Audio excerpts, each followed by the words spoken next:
Hi dear learner, today I welcome to the next lecture where we will be going through the tutorial problems based on air speed indicator. In previous lecture, we have covered the theory and derivation part of the techniques by which we can measure the air velocity, where we have covered the Pitot static tube working principle and how actually those probes measure the air speed in the laboratory as well as in the aircraft. So in the aircraft, the instrument that we are using for measuring the airspeed is called airspeed indicator. Working principle is almost the same like Pitot static probe. Pitot static probe, what does it do? It measures the dynamic pressure, and the dynamic pressure is directly related to the airspeed. And also in previous lecture we have covered different kind of airspeeds where I have mentioned first is indicator airspeed is the speed which we directly read from the airspeed indicator dial.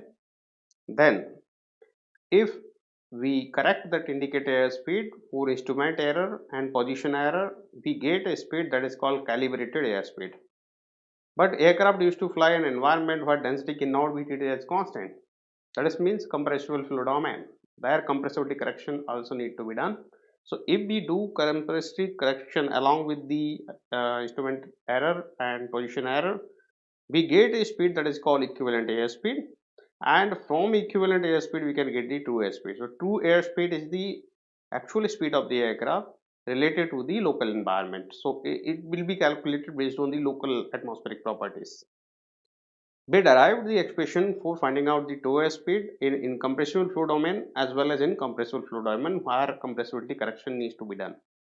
Today, what we are going to see, we will see the practical applications of it. So, we will be solving some set of numerical problems where we are going to utilize both the concepts without compressibility correction as well as with compressibility correction. So, let's have first numerical problem.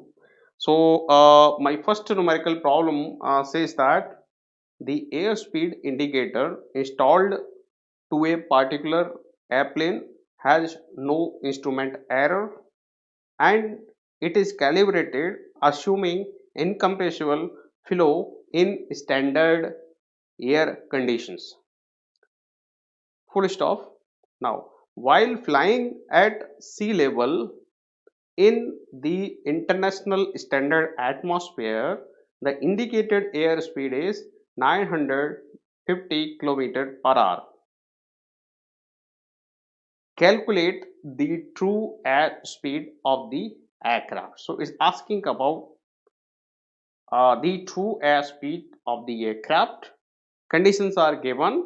There is no instrument error, and also it is flying at sea level. That is clearly mentioned. It is flying at sea level and is calibrating without considering any compressibility effect. So it is saying incompressible flow condition has been assumed in the calibration of the uh, airspeed indicator. So what is given here in this problem that we can write it down. So given no instrument error. First thing is no instrument error. So it is not present. Second one, it is saying that it is calibrated by assuming incompressible flow situation. That means sigma is equal to 1, which is nothing but density divided by density at sea level. There is no difference between these densities, or ratio or it will be equal to 1. So this is assumed in the calibration, right? Calibration of airspeed indicator. During that it was assumed. Alright. And it is flying at standard ISA condition, right? So conditions are sea level, right? ISA conditions. It is flying in this condition, international standard atmospheric condition. For that, already you know the properties, right? So as per the ISA conditions, you can write P naught is equal to 101,325 Pascal T naught also you know 288.18 or 288 Kelvin, and density naught is equal to 1.2256 kilogram per meter cube. They are the standard air properties, and the characteristic gas constant also you can note it down, joule per kilogram Kelvin.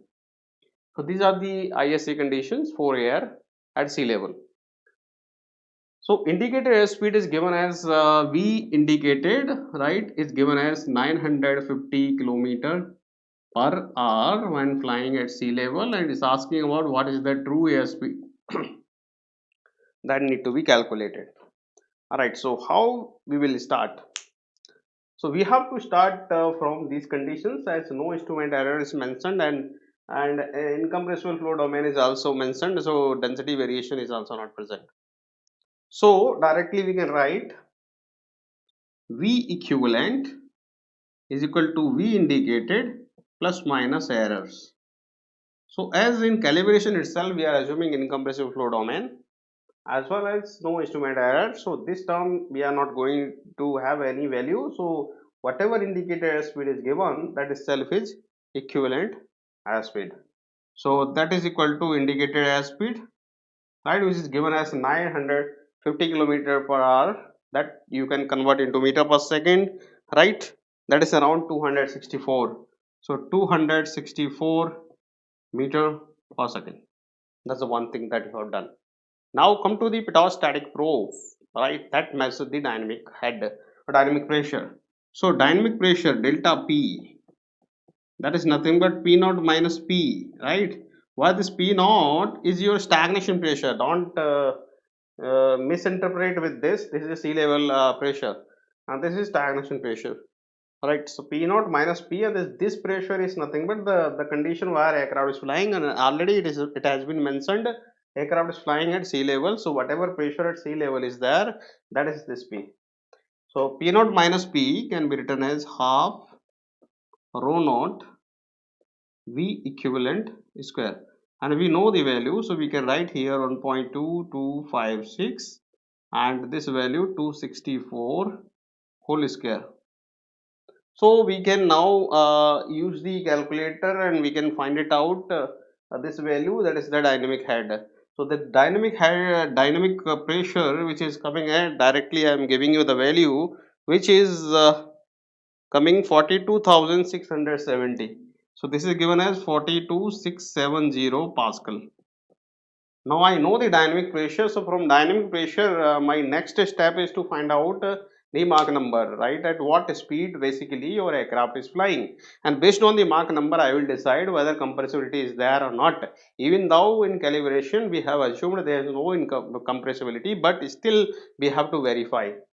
So from this dynamic pressure which we got here, we can write here, I am writing here at this point. So using this dynamic pressure, right, I can write in this way, P naught minus P divided by P can be written as 42,670 divided by P. As I said, this pressure is the pressure where aircraft is flying. Aircraft is flying basically at sea level. So this P is the P at sea level, that is 101325.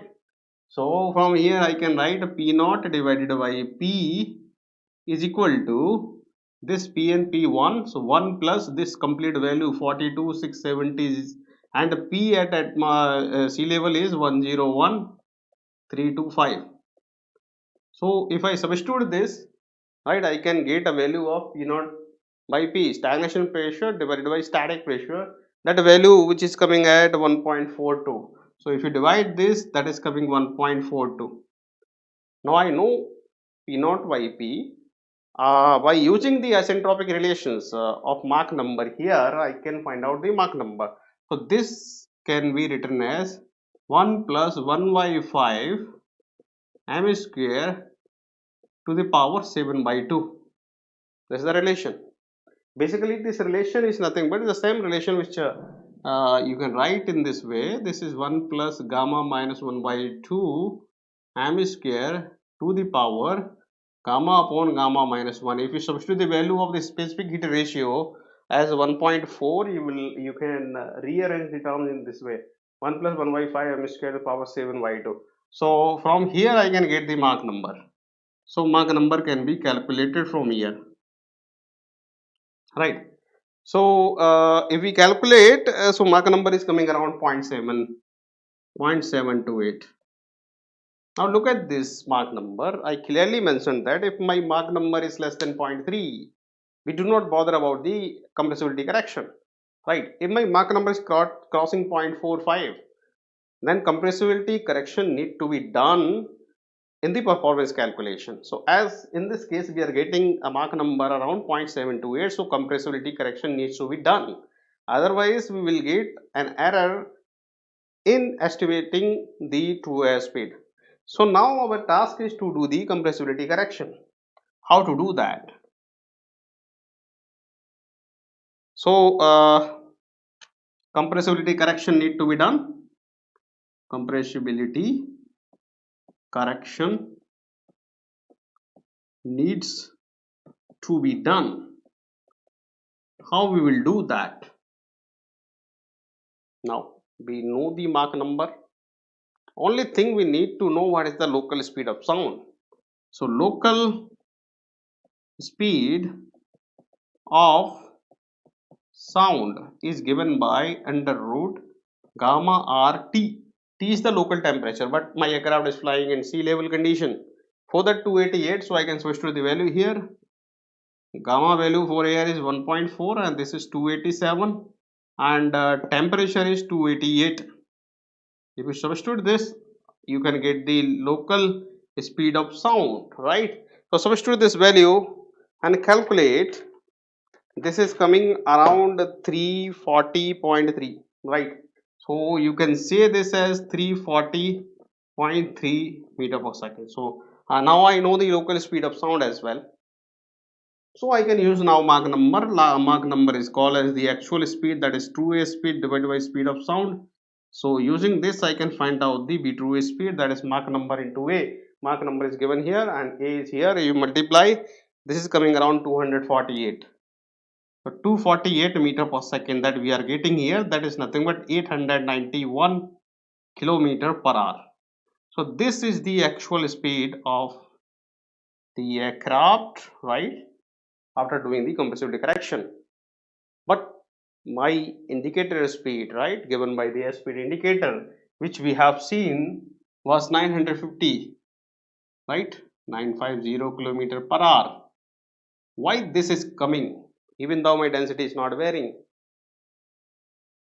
Compressibility does not depend only on density. In compressibility, their compressibility may also occur with the change of temperature. Alright. So even though in our assumption sigma is equal to 1, right? But why this difference is coming? This difference is coming entirely to compressibility that has led your indicator airspeed indicator to overestimate the true speed by almost, you look at the difference, almost 60 kilometer per hour. Right, this much I know higher value your airspeed indicator is given, but actual speed is around 891 kilometer per hour. That's why every time our airspeed indicator need to be corrected for compressibility correction when we are going to fly in there. So this is the basic difference. So this is the actual true airspeed of the aircraft, not in the first case. So this is your first numerical problem, right? In this way you can solve. Take the second numerical problem. So second numerical problem is saying that the aircraft is flying at an altitude where the ambient pressure is 30 kilopascal and the ambient temperature is minus 44.4 degrees Celsius. The true airspeed of an aircraft is 270 meter per second. Calculate the indicated airspeed and compare the result with that obtained by neglecting the compressibility. So that means you need to find out the indicated airspeed with the compressibility effect and without compressibility effect, then you have to compare. And he has clearly given you pressure, temperature at that altitude, and true airspeed is also given. So we can write here what all things are given. This is the first problem that has been solved. In a similar way, we will proceed for second numerical problem. In first case, the true airspeed was not given, indicator airspeed was given. So here, second numerical problem, our true airspeed is already given, which is nothing but 270 meter per second. Local pressure, I am writing H because at height that is given as 30 kilopascal, and local temperature which is 273 and minus 40.4, that you can calculate in Kelvin, right? You can substitute here value because minus 44.4 degrees Celsius is given, and now we need to calculate the indicator airspeed. Need to be calculated for both the case, for compressibility correction and without compressibility correction. In both the cases you need to find out the, yes, yes. So let's go for this first case. We will see with compressibility correction. We'll be doing the compressibility correction. What will happen, that we are going to see. So with compressibility correction, first and important factor is we need to know what is the local Mach number, right, at which your aircraft is flying, and how we will get that. That we have to start from the reverse direction. So we'll start from this.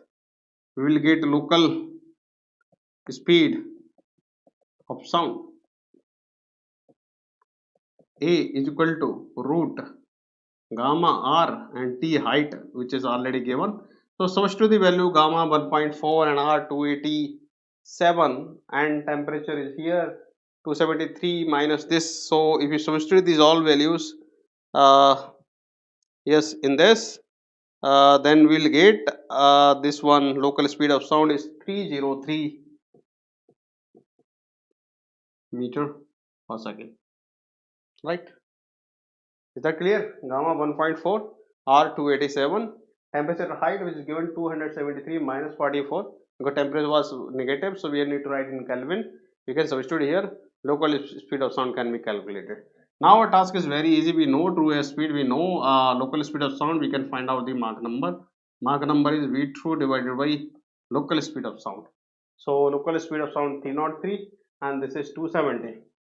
So you can substitute here 303. So if you divide this, we will get more than 0.5. So it is coming around Mach number 0.8. So it is coming around 0.89 basically. So if we look at this Mach number, it is more than that threshold value 0.45. That means the compressibility is there in the flow. Clear? Now we can go for the dynamic pressure, delta P, right? That need to be calculated. So that is nothing but P naught minus P. Clear? This we need to calculate. So for that I need P naught stagnation pressure and pressure at height, which is already given. So P naught minus P height, this is P height, is equal to 1 plus 1 by 5 m square to the power 7 by 2. I will use this formula. I know the Mach number, so I can substitute here, right? I can get P naught by pH. Clear? So P naught by pH is coming around 1.71. So this value is 1.71 if we substitute the value of Mach number here. So now we can find out the dynamic pressure. So what you need to do, you need to do whatever value you are getting, just do this modification, P naught minus pH minus 1 is equal to whatever value here, so 0.71, and from here I can get P naught by pH value. Clear or not? You can easily get, yes or no? So basically we are not too much bother about this. We need basically not P naught by pH, that is already there. So P naught minus pH and divided by this.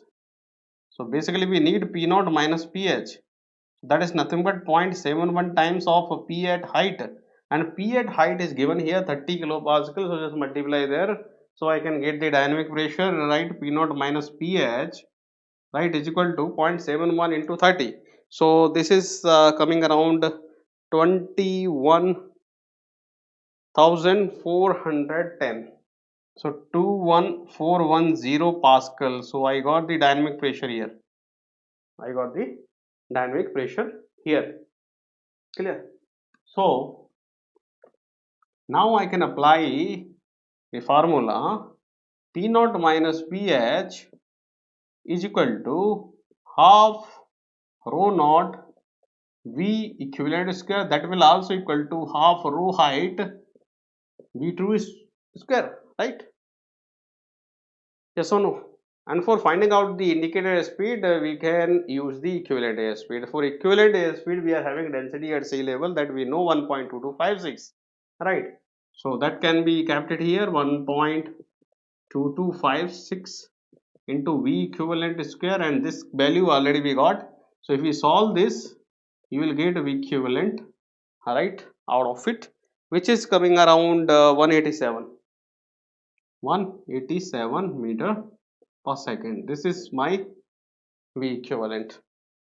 As in this numerical problem, he has not mentioned any kind of instrument error or position error. Compressibility error already you accounted for. So we can say true airspeed is equal to V equivalent airspeed. No, sorry, to indicate airspeed is equal to V equivalent airspeed, which is already given here 187 meter per second. So first part of this problem is over. This is considering the compressibility. Now without considering the compressibility, what will happen? Second case we will see. Second case, without compressibility correction, what will happen? So without compressibility correction, we know direct formula, that is B true is equal to V equivalent divided by root sigma, where sigma is density ratio. So density ratio is nothing but density at that height divided by density at sea level. Density at sea level. Don't misinterpret this as the stagnation density. It's the sea level density. So we know the formula P is equal to rho RT, right? And from here we can get, so PH rho H TH, right? P naught is equal to rho naught R T naught. If you divide this, right, you can get one formula. So that I will write here, that is PH divided by P naught, right, multiply by the T naught divided by TH. Like that you can find out this. You know P at height, that is 30 kilopascal, and P naught 101325, T naught 288, and T height, which is already given there, minus 44 and 273. Substitute this value and get this sigma, right? So after getting this sigma, you can find out the under root sigma. Under root sigma, which value directly you can get from here. You know all the things. PH is P naught and T naught and TH. Substitute, that is coming around 0.608. So this is 0.608, right? I know true airspeed, equivalent airspeed can be calculated. So equivalent airspeed, indicated airspeed is equal to V true into root sigma. So if you substitute this value of root sigma and multiply with the V true, which is given in the earlier section, so it is coming 164 meter per second. Now look at this. If we are not making compressibility correction, right, our indicator speed is only 164 meter per second. But when we are doing the compressibility correction, we are getting 187. So actual speed is this basically, but it is able to measure only 164. So this difference is coming entirely due to the compressibility, right? So like that you can compare. So with compressibility and without compressibility, these are the results. So this is the second numerical problem. So let's go for third numerical problem. So this was the reverse problem of the first one. Take the third problem now. So third problem. This is the last problem for airspeed measurement. An airspeed indicator of an aircraft calibrated without taking compressibility effects. Clearly mentioned, it has not considered the compressibility effects, but it may be there. It registers 900 km per hour at 10 km altitude. So height is given as 10 kilometer, and it is registering speed, right? Indicated airspeed is around 900 kilometer per hour, right? And where density is also given, so density at height is also mentioned clearly, so no need to use the formula to find out density. 0.4127 kilogram per meter cube, which is also given. Determine the true airspeed of the aircraft, so we need to find out the true airspeed of the aircraft, and also determine the pressure and temperature at the nose of the aircraft, right? So nose of the aircraft is the extreme forward point which is facing the flow. So at that nose, whatever properties will be, those will be the stagnation properties. Basically is asking that. So at nose of aircraft, pressure temperature will be stagnation pressure and temperature. So stagnation I will write as PS, and TS need to be calculated.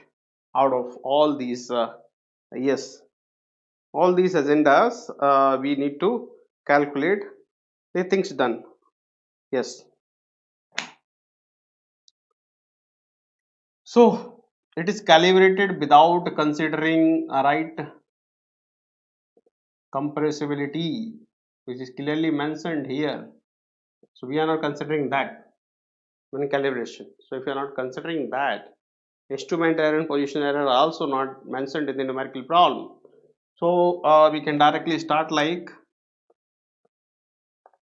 V equivalent is equal to V indicated plus minus errors. So there's no error, so this is 0. So whatever indicated airspeed is given here is my equivalent airspeed, that is 900 kilometer per hour. Clear? So we will be starting from this point. So let's start and finding out the dynamic pressure, right? P naught minus P. The P is P height is equal to half rho naught. This is rho naught is sea level, and V equivalent square, right? But now in this numerical problem, there is slight difference, right? Now calibration has been done at altitude. In second numerical problem, calibration was done on sea level. So when calibration has done at sea level, we need to refer the sea level density for the equivalent airspeed. Now here calibration has been done at altitude. So for equivalent airspeed, you need to consider the density, that is density at height.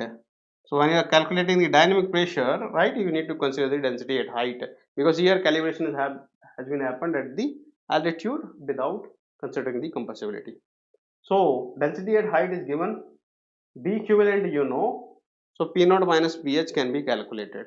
So use your calculator and find it out. Substitute all the values. Density at height is given here, B equivalent already we know, and substitute this value is coming 12,896.8 Pascal. So this is the value which is coming here, P naught minus PH. So from this, what we need to do, we need to find out the Mach number, because we need to ascertain that apart from density change, is there compressibility present or not, that we need to identify. So from this, you know already, from this we need to find out the P naught by PH. So do the rearrangement of the term and we can get directly P naught by PH. So P naught by PH is coming around, can we calculate? We cannot calculate directly. So we have to go like this, P naught minus PH divided by P at height is equal to whatever value is there, 12,896.8 divided by PH. But problem with us is we don't know the pressure at height. We know the density at height, right? So now we need to calculate. So before calculating, make this very simple. P naught by PH is equal to 1 plus this value. 1 plus this value is 12,896.8 divided by P height. This is equation number 1. So we need to calculate this. So I am writing here at this point. We know height, right? So local temperature can be calculated. Th is equal to T naught minus lambda h, right? So T naught is equal to 288, lambda is 0.0065 using the ISA, and height is 10 kilometer. You can write 10,000 meter. So a local temperature at that height can be calculated. This is coming around 223 Kelvin. So 223 Kelvin is the temperature at that height. Clear? Density already given. So pressure at that height can be calculated at the rho at height into R temperature at height. Rho at height is already given, right? Use that. R will remain the same, 287. So rho at height is 0.4127. So 0.4127, and this is 287, and T at height is 223. So study here you can get the pressure at height. So pressure at height is coming around 26,413. So 26413.2 Pascal. So we got now pH also, right? So use this pH here and get P naught by pH. So switch to this value here and get P naught by pH. So I will write here P naught by pH is equal to, directly switch to the value and calculate this. This value will be 1.49. I got this. So this is also equal to 1 plus 1 by 5 m square to the power 7 by 2, and get Mach number out of it, right? Get Mach number out of it. So Mach number here we are getting 0.78. Again problem is here. Mach number is above the threshold value of 0.45. That means compressibility correction need to be done before deciding the true airspeed. Clear not? So now compressibility correction need to be done. So compressibility correction,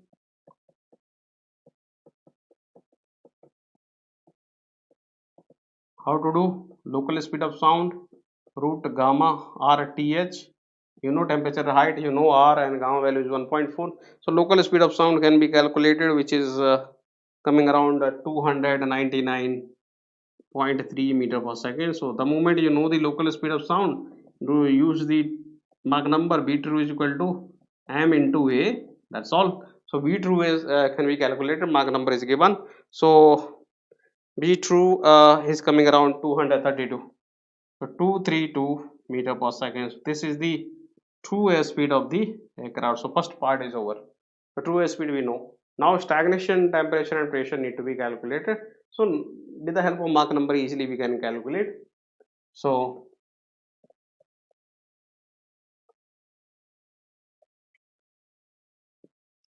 at the nose of aircraft,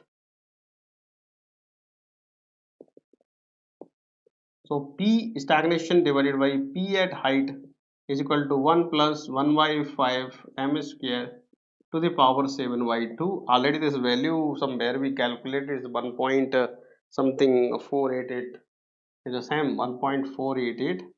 So P stagnation is can be calculated 1.488 times of P height. So P height is given.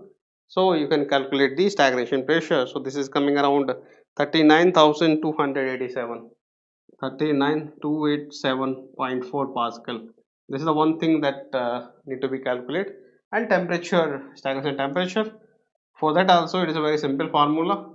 T at S, stagnation temperature divided by temperature at height, is equal to 1 plus 1 by 5 m square. Very simple thing. Put the value of m here and get stagnation temperature, because temperature at height already we calculated. So Ts can also be calculated, which is coming around 249 point something 8 Kelvin. So these are the pressure and temperature at the nose of the aircraft. The nose of the aircraft. So in this way you can calculate the stagnation properties, right, at the nose of the aircraft. So today I am closing my discussion here. So today we have seen the three numerical problems based on the airspeed indicator. So with this your airspeed indicator or airspeed measurement topic is over, right?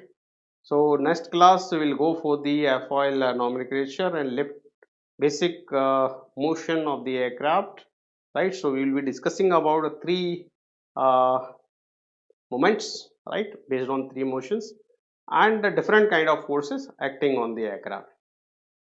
So today I am closing my discussion. If you are having any doubt, feel free to write in the comment section, right?